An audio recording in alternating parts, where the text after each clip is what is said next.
Every abortion, no matter the gestational age, destroys the innocent life of a baby deserving of love and protection. Let me be clear. Late-term abortion is only possible because early abortions are possible.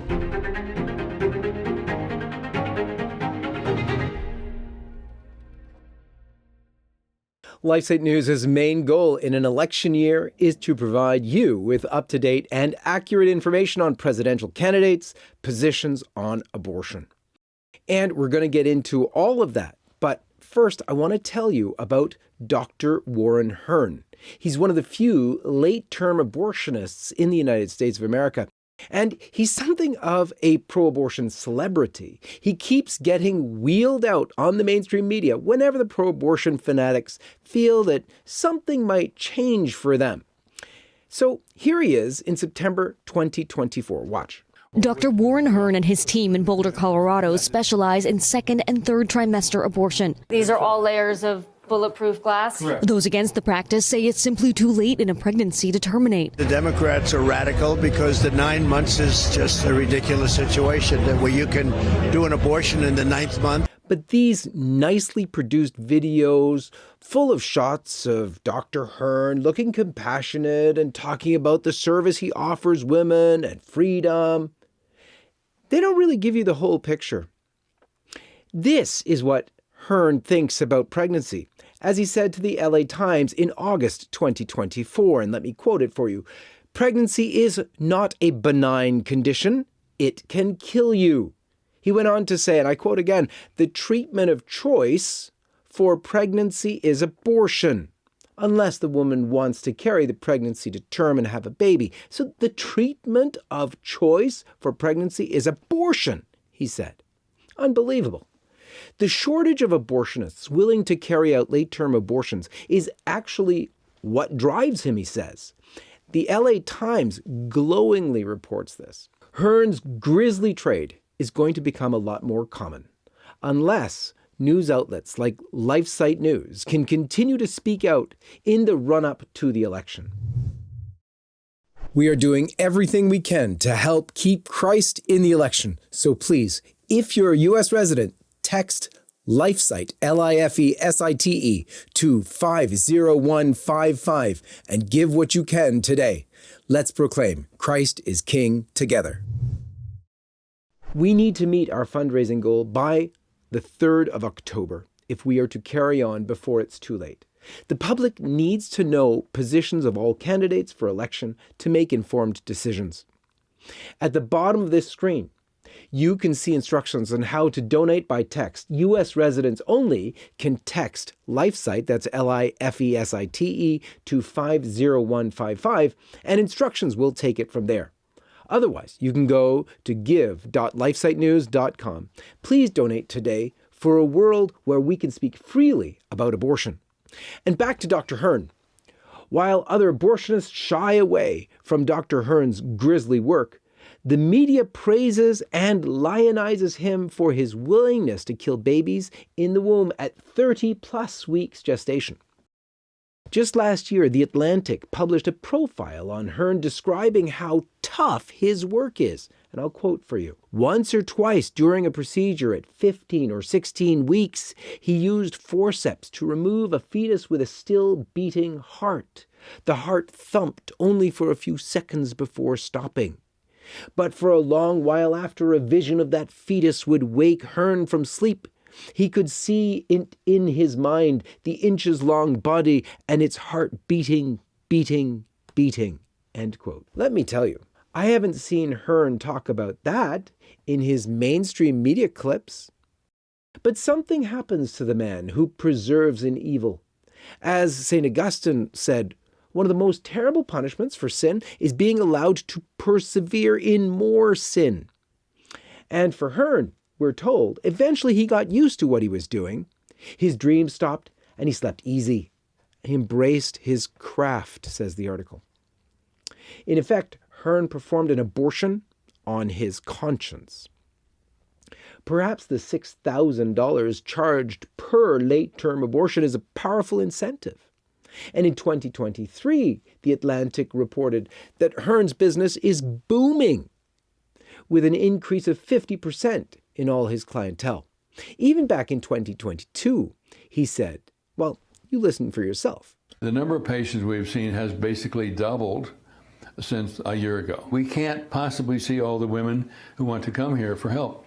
And I need to expand my service. When one journalist asked Hearn if he found joy in his work, Hearn answered, I love it.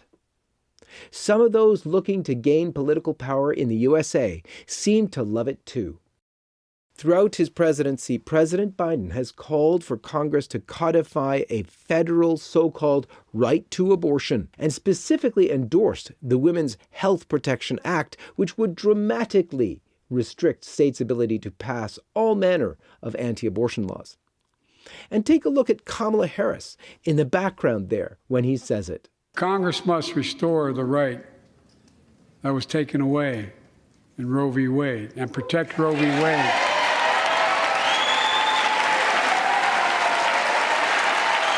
Give every woman a constitutional right. The Vice President and I are doing everything to protect access to reproductive health care and safeguard patient safety.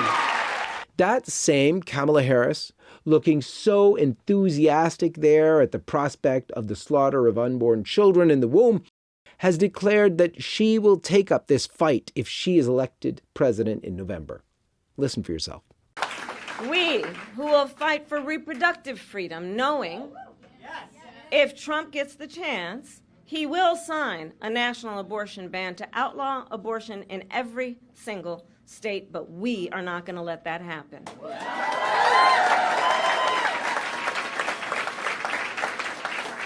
Some of the stooges of the evil abortion empire have said that they just want to return to the status quo of Roe v. Wade.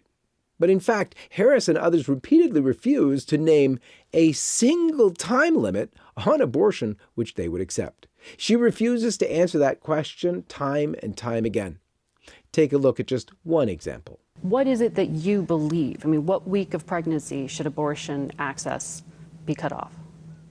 We need to restore the protections of Roe versus Wade. Well, that was nebulous because it was about viability, which could be anywhere between 20 to 24 weeks. No. Let me be very clear. The Women's Health Protection Act that the White House also endorsed. Let me be very clear. Congress has the power and ability to pass legislation to put those protections back in law, and Joe Biden will sign that bill. So that is what we want. But does it need to be specific in terms of defining and where that guarantee goes up to and where it does not, at which week of pregnancy? We need to put back in place the protections of Roe versus Wade. Republicans say the lack of a precise date in cutting it off. You know this. They say that allows Democrats to perform abortions up until, birth. Which is ridiculous. Which is statistically not accurate. And it's ridiculous, and it's a mischaracterization of the point. No, the point is... But do you need to be more precise? I am being precise. Let's be clear what no limits means. It means abortion up to birth, and logically will extend legitimizing infanticide in due course. My LifeSite News colleague Jonathan Van Maren described what this looks like. And I'll quote it for you from his article. The difficult, sweaty work of dismembering nearly full-term babies and then placing their corpses back together like bloody jigsaw puzzles to make sure no limbs are left behind, end quote. In a 1990 book on his grisly trade, Warren Hearn described the hard work involved in killing babies at 30 weeks gestation. I'll quote it for you. The sensations of dismemberment flow through the forceps like an electric current, end quote. Again, none of those sympathetic news reports include that kind of detail. That's because it's sick, but it's what the abortion empire wants for America. Unless things change, it looks like they're going to get it, and more besides. Infanticide is on the rise. In 2023, vice presidential nominee Tim Walz supported radical pro-abortion legislation in Minnesota. But first, here he is speaking since he was nominated. Hey everybody, Tim Walz here. J.D. Vance and Donald Trump are going to ban medication abortion, making sure they make decisions in getting between you and your doctor. Vice President Harris and I will make sure that you make your health care decisions. Because we have a rule, whether you'd make the same decision as someone else, just mind your own damn business. State law had enshrined a duty to provide medical care to abortion survivors, but Walz and his crew insisted that medical care be changed to just care, and they removed reference to a duty to preserve the life and health of the born-alive infant and replaced it with a duty to care for the infant who is born alive. In other words, no duty to preserve life and health. Keep the infant warm, care for him while you let him die. LifeSite News is clear on this. Abandoning such infants, withholding medical care, and leaving them to die is infanticide, no less than killing them directly. Infanticide has long been common in several non-Christian nations and cultures where every human life is not considered to be sacred, and a girl or imperfect child are disposable. We are rapidly becoming more like these pagan non-Christian countries. As Christian faith and practice plummet, and globalist immigration from such cultures has increased. But as appalling as all this is, it shouldn't distract us from the fact that every abortion, no matter the gestational age, destroys the innocent life of a baby deserving of love and protection. Let me be clear.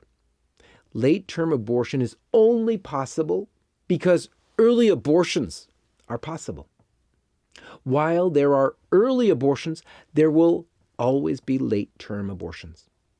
They stand and fall together. This is to say nothing of the absolutely appalling transgender policies of these people.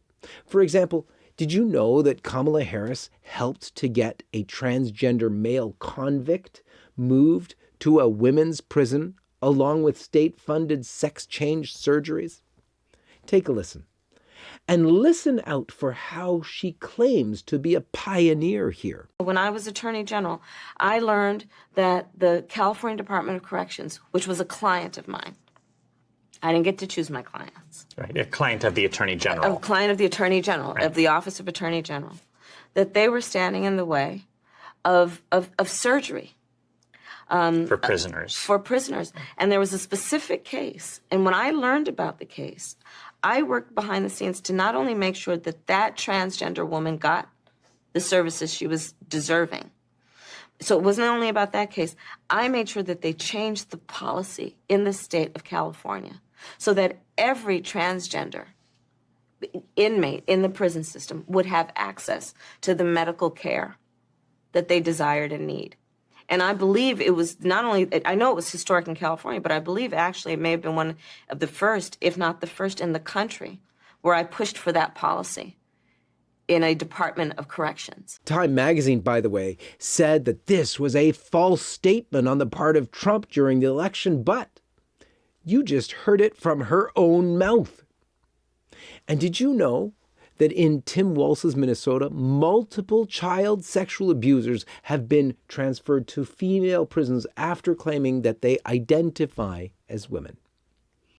Time and time again, it is those who have already suffered much in life who are sacrificed on the altar of transgenderism by an elite wholly given over to the service of Satan. One young victim, Yaeli Martinez, like many teenagers, she had a difficult time during adolescence. At high school, she suffered from depression. Under the influence of a school counselor and the school LGBT club, she began socially transitioning to live as if she was a boy without her mother's knowledge. When her mother found out and began to voice concerns, she, the mother, was stripped of custody of her daughter by the Los Angeles County Department of Children and Family Services. This led Yaeli to leave home, aged just 16. For 3 years, she tried to live as a man, but her depression continued to get worse. She committed suicide when she was 19 years old. And there are many more stories like this, and they all need to be told to stop other young people from going down this path and to wake parents up to the dangers that their children face. this October 17th and 18th, we are going to be running Rome Life Forum in Exile. We're doing that in Kansas City, Missouri. This fine bishop, Bishop Joseph Strickland, sort of in exile, is going to be joining us there, as well as Dr. Janet Smith, as well as prophecy expert Xavier Arau, and many more, including a special guest. Hope to see you there. Hope to see you there. God bless you. RomeLifeForum.com. Sign up now. It seems that the medical profession has been infiltrated by the disciples of Dr. Frankenstein, who are willing to do anything at all in the interest of so-called science. But here's the tragedy. Some of the most prominent pro-life statesmen have shifted their positions. Pro-life, it seems, is out, and some concern about late-term abortions is in. LifeSite is not a partisan organization. We do not support any particular candidate. Our position on supporting the right to life from conception to natural death is not partisan. The right to life is a fundamental human right rooted in the natural law. The humanity of the child in the womb is confirmed by medical science, and yes, it is informed by our faith. Donald Trump has been slamming Democrats for promoting and defending late-term abortions. However, he has also been slamming state laws restricting abortion to 6 weeks, complaining that Florida's 6-week abortion ban is too short. Listen to him for yourself. Florida, the state that you are a resident of, there's an abortion-related amendment on the ballot to overturn the 6-week ban in Florida. How are you going to vote on that? Well, I think the 6 week is too short. It has to be more time, and so and I've told them that I want more weeks. So you'll vote in favor of the amendment? I am going to be voting that we need more than 6 weeks. And he said that your taxpayer and insurance dollars will go toward funding the unnatural and destructive process of in vitro fertilization. I'm announcing today in a major statement that under the Trump administration, your government will pay for, or your insurance company will be mandated to pay for, all costs associated with IVF treatment, fertilization for women, IVF treatment. Because we want more babies, to put it very nicely. And for this same reason, we will also allow new parents to deduct major newborn expenses from their taxes, so that parents that have a beautiful baby will be able. So we're pro-family. Nobody's ever said that before. But the IVF treatments are expensive. It's very hard for many people to do it and to get it. But I've been in favor of IVF right from the beginning. It's great to say that you're pro-family, but IVF leads to an unacceptable increase in surrogacy, made-to-order children, destruction of frozen so-called excess embryos, killing of imperfect babies, sex selection, wombless gestation and births, same-sex parents, embryonic experimentation, organ harvesting from live fetuses, and even newborns. And in addition to that, other inevitable atrocities. Nature cannot be violated without natural, dire consequences. The Democrats are sounding the alarms, claiming that Donald Trump is against all abortions. Check out what they're claiming that Donald Trump's going to do. This is Project 2025. Looks harmless, right? But the reality is this. Project 2025 would allow Trump to gut and replace our civil servants with MAGA loyalists and hand him unprecedented power. Then his plan is to ban abortion nationwide, restrict access to contraception, rip away affordable health care, eliminate the Department of Education, cancel student debt, let states fund workers overtime, rip away revenge on his political enemies. Now, Trump's vice presidential candidate, J.D. Vance, was speaking as if Trump would block any kind of nationwide abortion ban. But very interestingly, in the last presidential debate, Trump refused to say that he would block such a ban, saying that he never said such a thing. Listen for yourself. I'm not signing a ban, and there's no reason to sign a ban, because we've gotten what everybody wanted. Democrats, Republicans, and everybody else And every legal scholar wanted it to be brought back into the states, and the states are voting. Would you veto a national abortion ban if it came Well, to I your won't desk? have to, because again, two things. Number one, she said she'll go back to Congress. She'll never get the vote. But if I could just get a yes or no, because your running mate, J.D. Vance, has said that you would veto it if it did come to your desk. Well, I didn't discuss it with J.D. In all fairness, J.D., and I don't mind if he has a certain view, but I think he was speaking for me, but I really didn't. You know, it is so hard to get to the truth. Nevertheless, it is certain that the rights of the unborn child have been quietly forgotten, even by some of their former defenders. However, we need to be clear. More and more allegedly pro-life conservatives are quietly dropping an integral pro-life stance in favor of one that is only against late-term abortion. We are betrayed on all sides. Meanwhile, restrictions on pro-life speech and activity are getting worse and worse. In May, under the Biden Democrat administration, the DC 9 were sentenced by a pro-abortion judge. They were convicted in the Washington, D.C. FACE Act. It's called the Freedom of Access to Clinic Entrances Act. And in those trials, they were convicted for peaceful protest at a late-term abortion clinic in Washington, D.C. These brave men and women wanted to save the lives of babies and provide help to their mothers. And now, these normal pro-lifers, like you and me, are in jail. Will Goodman, one of the 9, was sentenced to 27 months in prison and fined following conviction last year of blocking access to a late-term abortion facility in the nation's capital.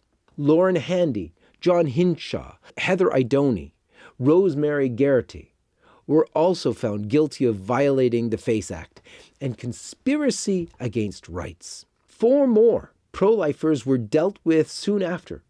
And it was not that long ago when these people of conscience and principles would have been seen as heroes. How long until your name and my name are being reported as pro-lifers who have been sentenced with them? This isn't just happening in America, by the way. Pro-lifers are being persecuted for speaking the truth outside abortion centers across Canada. And in the UK, even silent prayer is illegal in some places. Society continues its free fall into abominations, even worse than those of pre-Christian paganism, in which unwanted infants were exposed to the elements and abandoned to death. But is it surprising that we are slumping towards infanticide when our society accepts the satanic anti-sacrament of abortion itself?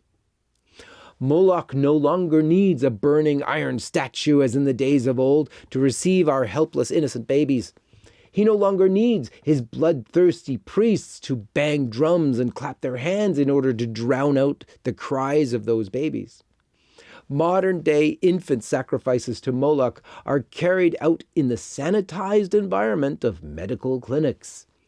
It took nothing less than the God-made man, Jesus Christ, and his holy church to end this devilish practice. And where is his church today? Well, I can tell you where it is not.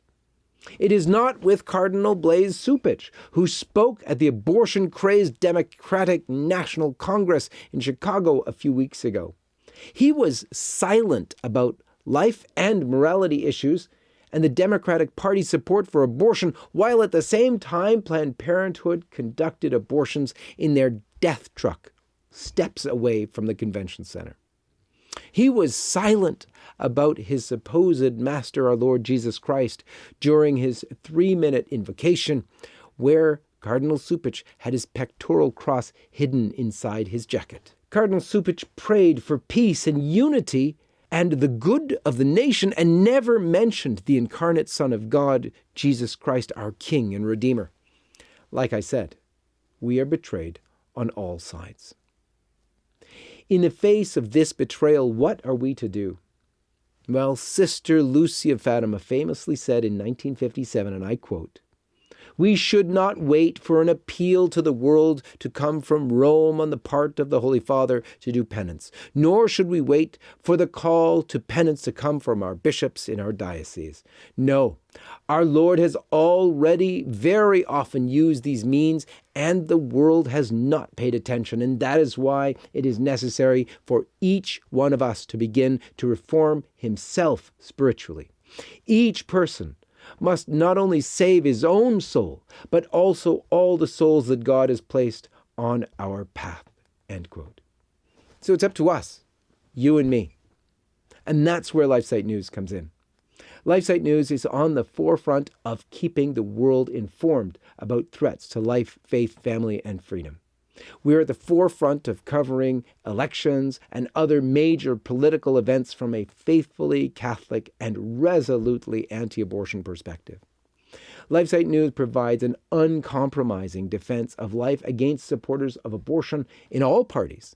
Many people only know about the rapid steps toward rampant abortion on demand, late-term abortion, and infanticide because they read it on LifeSite News. If we cannot continue, unborn babies will die. But I recently spoke to our Director of Development, who told me that LifeSite News' donations have been starting to trend downward in 2024. We urgently need to meet our fundraising goal by Thursday, the 3rd of October, in order to keep bringing the truth and facts to people worldwide. So I need to call on your help today to support this urgent appeal. It is actually one of my privileges as LifeSite News co-founder and editor-in-chief to tell you every quarter, to ask you for the funds that we need to continue our work. It's my privilege because I know how many of you want to give your all to the fight for Christ and his truth, and this gives you that opportunity. It's my privilege because I know you make difficult sacrifices to keep the truth online. Your gifts move me deeply because they show how much love of God and neighbor still exists in the world, despite the weight of the evil all around us. Satan wants us isolated and alone so that he can pick us off more easily. But at LifeSite News, he finds millions of Christ's servants united together in defense of life, faith, family, and freedom. Because of your generosity, babies are being saved who would otherwise have been killed. Freedoms are being protected which would otherwise have been lost. And most importantly, souls are returning to the loving embrace of their Savior, Jesus Christ. There is good taking place because of your support for LifeSite News. As I mentioned before, there are instructions at the bottom of the screen on how to donate by text. U.S. residents only, however, can text LifeSite, that's LIFESITE, to 50155 on your phone, and instructions will take it from there. Otherwise, all people can donate by going to give.lifesitenews.com. And remember, we cannot do everything, but we are doing something. We are saving precious babies who would be otherwise lost. We are bringing the gospel to souls who would otherwise be damned. We are waking up warriors for freedom in every nation of the earth. Donations in the order of $35, $50, $100, $150, or $500 actually make up the bulk of LifeSite News' funding. Without these essential gifts, we could not go about our day-to-day business of reporting the news, providing life-saving election information, and defending life from conception to natural death. If LifeSite News cannot operate, there will be nothing holding back the political wing of the abortion empire from pushing their satanic anti-sacrament. Larger donations of $1,000, $2,500, or $5,000 or more will have a critical impact as the demand for more staff, time, and even additional personnel must also be considered. That's why I would urge you to consider whether you can help LifeSite News continue our fight for life, faith, family, and freedom.